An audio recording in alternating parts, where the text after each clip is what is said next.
So for some reason, Treasury Secretary Scott Bessent was talking about Russia today, and he had some pretty interesting and isolationist things to say. The Russians are testing the Europeans, and the European resolve needs to stiffen.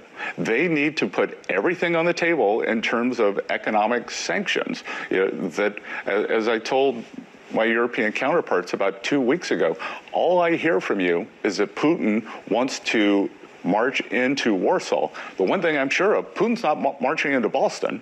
He's not marching into Boston.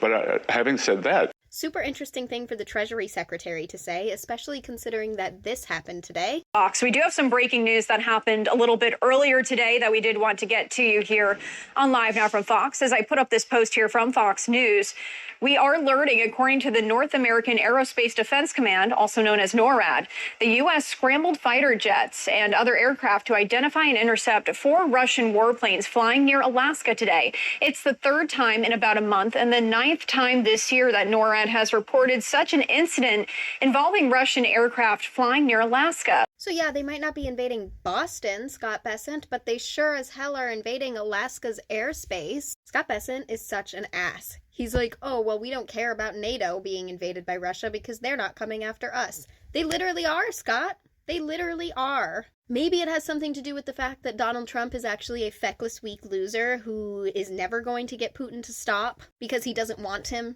to stop. Like, the man literally invited Putin to Alaska and had military personnel on their hands and knees. He had American soldiers on their knees laying down a red carpet for Putin. But sure, I guess Alaska isn't Boston, so you're a little bit right, Scott Bessent. Congratulations.